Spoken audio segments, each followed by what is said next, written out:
What it do, bruh? Talk of the town, Nintendo, Doc Trey, still holding it down, still make the best games, and you know this, bro. It's the truth. You don't like it, you can have that seat up. All right, so we just got done with the Nintendo Switch live event. Now, the Nintendo Switch price point has been confirmed and confirmed to be exactly what I've been telling you what it's going to be for over a year. Have that seat. Now, the system is actually going to be launching earlier than anyone thought, March 3rd. Now, this conference needed to be a lot longer than it really was. And proof of that is just the sheer amount of info that has been coming out right after the stream, the fact that they told you to go to their website for more information. Like, this should have been a longer conference than 1 hour. 1 hour clearly wasn't enough. Nintendo's done this before in the past. They do these short presentations and they don't give us enough info, and then people get upset because they think Nintendo just don't want to give us the info, but they release it on their website or release it later. It's like, just do it during the freaking presentation. People don't like looking for this stuff. They don't. So note to Nintendo, we will watch a 2-hour presentation. Just a heads up. The dock purchased separately for whatever reason is $80. I don't know why it's $80, but it's $80 for the dock by itself. Now, the Joy-Con controllers are also $80, but honestly, after seeing all the tech that's inside these things, not really surprising. Not, well, at least to me. I mean, you can't have, if you want more tech, if you want more tech, you have to pay for more tech. I mean, that's how it always been. It's not like these are these cheaply made controllers. They're clearly, if the DualShock 4 is worth $60 or $65, like some of them are being sold for, clearly the Joy-Con is worth $80. Now, I've seen a lot of people complain about the price of the Pro because they can get a DualShock 4 for cheaper, but I went to Best Buy's website and they're selling certain colors of the DualShock 4 for $65 with less tech than the freaking Pro controller. So whatever. Now, the first game that they started off showing, which made everybody nervous, was this Switch It, 1-2 Switch It, something like that. It's pretty much Nintendo's casual market game. And yeah, I mean, it looks like it could be cool. Looks like it could probably be something really popular. Nothing I would necessarily really be too interested in. They didn't say whether this is a pack-in or not. It probably isn't, but it would probably be pretty wise to do so, considering they said that most of the actions are off screen. You're not even looking at the screen, so it's probably going to have like generic graphics. So if it's a full price game, they're probably in trouble with that one if they go that route. It has the potential to be huge, but not something that I'm necessarily like super interested in. That was kind of making me nervous when they were showing that.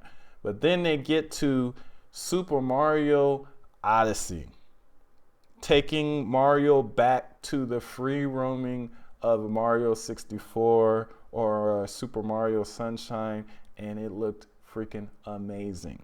Now, I was going to make a prediction video on what I thought the next Mario was going to be about, and it turns out it was very, very similar to what I was thinking, but I chose not to make the video, so that was my bad. But yeah, the game looks freaking awesome. Now, I don't know about Mario jump roping with those realistic human characters, but whatever. The rest of the game looked freaking awesome. I like the varying environment. I like the fact that your hat actually is your co-character, really. Like, your hat is pretty much replacing Yoshi. Like, that's dope. That game looks amazing. We have Splatoon 2 coming, which, I don't know if it was just me, but it looks to me like it started off at least as a Wii U Plus game, and then they probably just had so much new content that they said, oh, this is a sequel. Because it kind of reminds me of Galaxy 1 to Galaxy 2, you know, where the games look similar graphically, at least, play pretty much the same. I don't know if I would consider this a true sequel. I don't know, maybe it's just because the graphics look so similar to me. But I'll wait and see. That was a live stream, so I'll wait and play the game for myself, see how it looks. But it looks fun. I'm definitely going to pick it up. But me personally, it gives me the vibe that this game was not initially planned as a sequel, but we'll see if I'm right about that or not. I've also seen a lot of people online, they're like bashing people that were leaking information about the Nintendo Switch because some of it got proven correct today and some was missing. But just because they didn't announce it or hasn't been announced yet does not mean it's incorrect. Like, I've seen these people getting bashed now. They're like, oh, well, this didn't happen, this didn't happen. A lot of stuff didn't happen in that freaking stream. Use this as an example. Remember how all you guys were bashing Emily Rogers because she said that the Zelda was going to have a lot of voice acting, and then they showed the trailer and it didn't have a lot of voice acting? And they showed the new Zelda trailer today that had a ton of voice acting, proving that she was right all along. Use that as your guide. Which, speaking of Zelda, that freaking they saved the best for last. That Zelda trailer looked freaking amazing.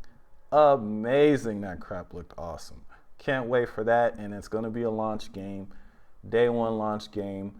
Yeah, looks awesome. Also, we're also getting a sequel to the original Xenoblade, which looked great. And it's funny because I saw a lot of people that didn't like X because it wasn't like Xenoblade are still kind of hating on Xenoblade 2. It's like, wait a minute, they're giving you what you wanted. What are you talking about?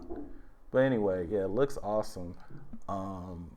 Apparently it's coming out this year too, so this is going to be a big year for Nintendo Switch. As a parent from the live stream, which you guys need to understand was Japanese based and was based in Japan, a lot of the support that we saw from third parties so far have been from Japan. And that's been worrying to a lot of people. They're like, well, where's the Western support? Where's the Western support? Well, there is an event, tomorrow morning in New York. So expect some more game announcements then. Actually, there's been announcements for games coming left and right since the stream was over. So go online and pay attention to them. There's a lot of games being announced. Now it's time to address the elephant in the room. Apparently, or not apparently, Nintendo at the end of the year is going to be charging for online play. Now, a lot of you guys out there said that you would never pay for online. Well, it was inevitable. You notice that you've never seen me say anything like that because I knew eventually it was gonna come. Now, what Nintendo needs to do, if they are really gonna charge for online, they need to make sure that it's worth it. They need to have something similar to a PlayStation Plus. If they try to go the Xbox route and just simply try to charge for online, they might have a problem because Nintendo has a lot to prove when it comes to online gaming. Now, I saw online that they actually are going to try something similar to Plus. They're going to have something where they have NES games and Super Nintendo games with added online or something, online multiplayer added, that the people that are part of the subscription can play for free. But the problem is, apparently you can only play the game for a month or something, or maybe they switch the games every month, or I don't know how that works, but we'll see. Also, it appears that voice chat is going to be on, I guess, all the games, but it's tied to the online service. I'm about to be like, what? But then again, if you're not playing online, who are you talking to on the voice chat? So I guess that's whatever. But Nintendo, if you're going to charge for online, and features better be up to snuff. Now, another thing that Nintendo chose not to show during the presentation is they have a version of Mario Kart 8 coming to the Nintendo Switch called Mario Kart 8 Deluxe. And it features more content, features playable Inklings from Splatoon and also Splatoon stages. Why they didn't show this during the presentation beats me.